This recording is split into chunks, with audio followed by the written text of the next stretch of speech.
Muy buenos días.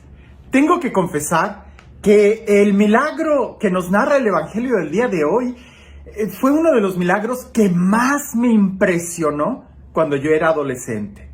El solo hecho de imaginarme la multiplicación de los panes y que tantos comieron y que fue un milagro que todos pudieron recibir, que todos pudieron tomar. El Evangelio en otras versiones nos dice que más de 5,000 hombres, sin contar mujeres y niños.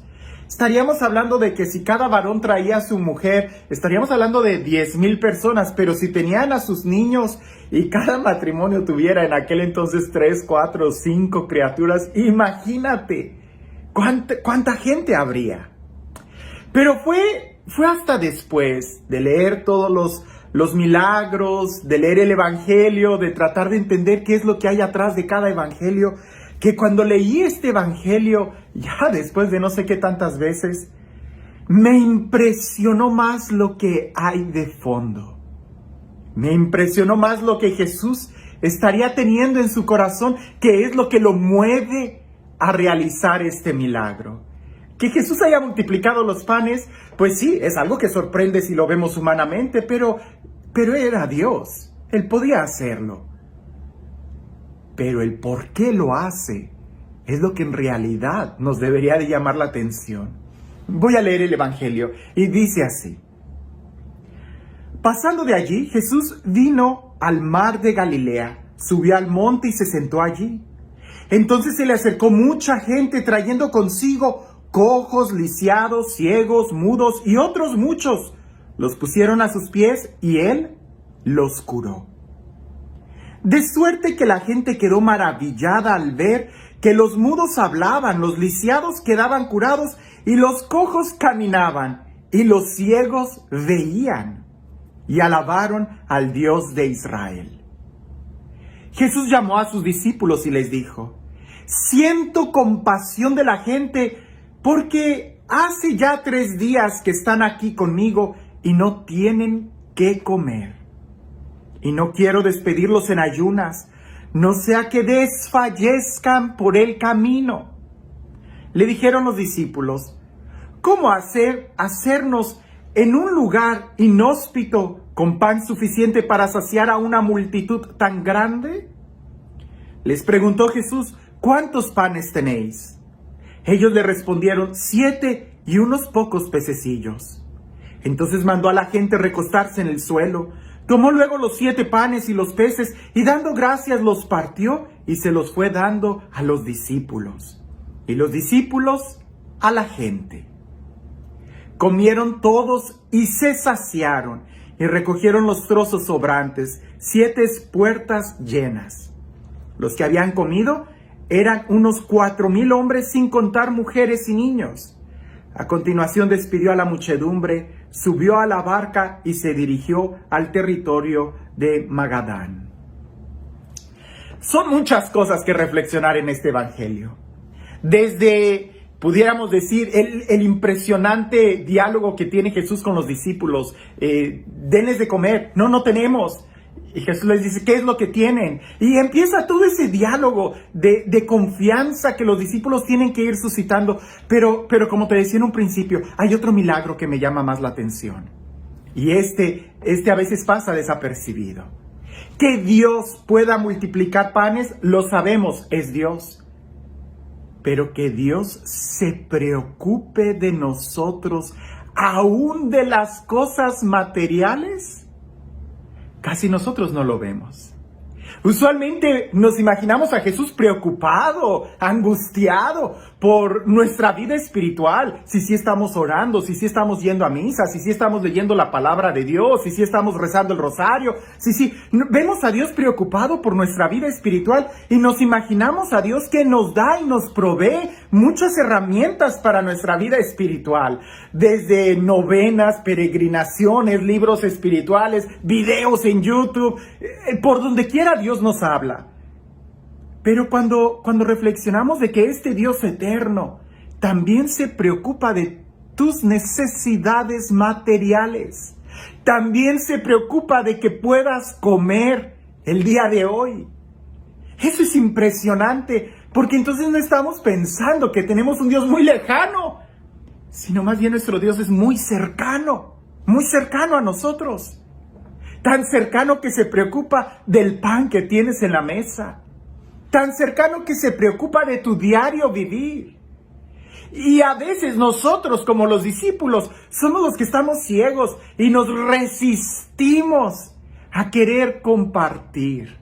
Si supiéramos que compartiendo es donde ahí se hace palpable la multiplicación. Aquel hombre que quiera tener todo en su granero, tarde que temprano se va a podrir el grano ahí almacenado. Aquel que quiera tener todo el dinero en la cuenta del banco, tarde que temprano se va a devaluar. La mejor forma es compartir.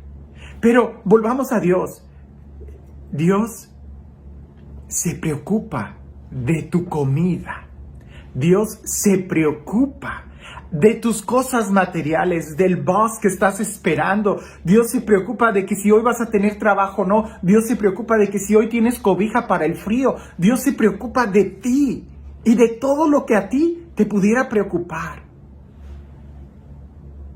Pero hay prioridades y en el Evangelio las menciona. Primero, antes que nada, veamos la actitud que tiene la gente. La gente sigue a Jesús y es capaz de estar atenta a estas gentes, a las palabras de Jesús por 3 días consecutivos sin comer. ¿No te impresiona? A veces nosotros vamos a misa y si el padre se tarda 1 hora 10 minutos ya pegan el grito en el cielo. Algunos me lo han dicho: padre, su misa es tan bonita, pero lástima que dura tanto. Recuerdo lo que decía San José Escriba, que decía: no es que la misa sea larga, es que a veces es muy corto nuestro amor. Ellos tenían hambre de la palabra de Jesús. Tenían hambre de ese toque espiritual. Tenían hambre de la vida espiritual. Por eso fueron capaces de estar con Jesús 3 días atentos a sus palabras. Jesús les enseña. Y podemos manejar estos tres niveles. La palabra. Jesús les enseña. Segundo, Jesús les sana. Dios quiere sanarnos y ya hemos hablado de que los milagros de Jesús entran en toda la dimensión de la persona, no solamente a nivel de piel, sino también tu corazón, tus sentimientos, pudiéramos decir tus traumas, tus miedos, tus angustias, tus complejos, todo. Jesús quiere sanarte, pero para sanarte tienes que escuchar su palabra. Es importante. No puede haber una salud integral si no se escucha primero la enseñanza. En estos 3 días que la gente estaba ahí con Jesús, estaban escuchando su enseñanza, fueron sanados de toda dolencia. La gente se maravilla por lo que ve. Los ciegos ven, los cojos caminan. Es decir, hay milagros cuando se escucha la palabra y sanamos. Podemos incluso, y yo creo que el milagro más grande de todos los que ahí se mencionan, de que el cojo camina, de que el ciego ve, de que el lisiado se levanta, el milagro más grande es el último. Y todos se maravillaban. Hoy casi no nos maravillamos por nada. Incluso puede haber momentos, horas santas, donde oramos por los enfermos y ya hasta se nos hace tan común ver a una persona que sana y que da testimonio y que dice: hermanos, yo padecía de esta enfermedad y ya no. Se nos hace así como que ya hemos oído eso tantas veces. Pues este otro milagro que la gente se maravillaba, hoy tenemos también que recuperarlo. El maravillarnos por la obra de Dios. Escuchaban la palabra de Dios. Primer prioridad. Segunda, ser sanados. Y tercera, la multiplicación de los panes. A Dios le interesa que escuche su palabra, porque su palabra es lo más importante. Su palabra es la que hace la realidad que existe. Su palabra es la que nos ilumina en nuestro diario vivir. Su palabra es la que nos revela quién es Él. Segundo, Dios quiere sanar nuestro corazón, porque sanando nuestro corazón es como nos capacitamos para poder vivir y disfrutar la vida. Tercero, Dios se preocupa por nuestras realidades materiales, por nuestra comunidad, por nuestra sociedad. Y antes de este milagro los organiza en grupos. Nosotros deberíamos también de estar organizados. Si queremos ver el mover de Dios en nuestra sociedad, si queremos ver la multiplicación. Como te das cuenta, en estos 3 niveles vemos la preocupación de Dios para el ser humano. ¿Qué es lo que le preocupa a Dios? Que escuches primero su palabra, que lo recibas, que lo conozcas. Segundo, que seas sanado, que seas capaz de sonreír y de vivir. Tercero, que no te falte lo material. Y para cada una, tendríamos que decir, en la primera se necesita acudir a Jesús y la disposición. Tercera, se necesita tiempo. La sanación no es inmediata, se necesita tiempo. Y el tercer punto, se necesita una organización social para poder ver nosotros el milagro en nuestros días. Ahora, algo que quiero subrayar. Lo que le preocupó a Jesús en ese momento es que la gente fuera a caminar y a desfallecer por el camino. Por eso les dio un pan, por eso les dio el pan, para que no desfallezcan por el camino. ¿Te suena esto familiar? Eso es la Eucaristía. Eso es el pan eucarístico, el pan que recibimos no para quedarnos ahí sentados calentando bancas, sino para que caminemos, para que avancemos, y no para que seamos nómadas, sino para que crezcamos en nuestra vida espiritual, porque nuestra vida es un caminar, es un diario caminar, y si nosotros no recibimos el alimento vamos a desfallecer. ¡Qué bonito! A Dios le preocupa absolutamente todo lo que a ti te pudiera preocupar e incluso más. Porque Dios te provee de cosas que incluso tú ni cuenta te habías dado que las necesitabas.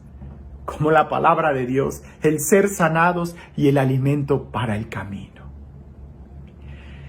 Y este Dios, el Dios del amor, el Dios de la providencia, el Dios que nos mira, el Dios que nos contempla, el Dios que sabe lo que necesitamos y no lo pone frente a nosotros. Este Dios que no se cansa de amarnos y de proveernos de todo lo que necesitamos. Que sea Él nuestra medicina, nuestra palabra, nuestro consuelo, nuestra fuerza, nuestra alegría. Que sea Él nuestro tesoro escondido. Que sea Él la estrella a quien seguimos. Que sea Él quien el día de hoy te bendiga, en el nombre del Padre, del Hijo y del Espíritu Santo. Todo lo que recibimos tiene un propósito. Y las cosas creadas también tienen un propósito. ¡Qué tristeza! Yo creo que nadie compraría un carro último modelo, un Ferrari, para usarlo como lancha, ¿verdad que no? Yo creo que nadie compraría, no sé, un saco para usarlo como traje de baño. Cada cosa tiene su propósito y en la vida espiritual también. Todas las cosas que recibimos espiritualmente también tienen un propósito. Escucha esto, la Eucaristía es para que no desfallezcamos de hambre en el camino. No es para que te quedes ahí sentado en tus laureles pensando que ya todo está bien, es para que sigamos caminando. Porque si la gente de aquel entonces hubiera comido ese pan y no hubiera regresado a su casa, de cualquier manera se hubieran desfallecido ahí. Jesús les da el pan y los despide para que se vayan a sus casas a tener una misión. ¿Cuál es la misión que nosotros tenemos? Y la palabra que estamos recibiendo en realidad es palabra que nos confronta, que nos anima, que nos construye, que nos ilumina. O más bien, estamos tratando de usarla para otras cosas que no son. Y si bien es cierto la palabra consuela, también es cierto que la palabra nos debe de exhortar. Y precisamente en esta confrontación es donde está nuestro consuelo. Que tengas un excelente día.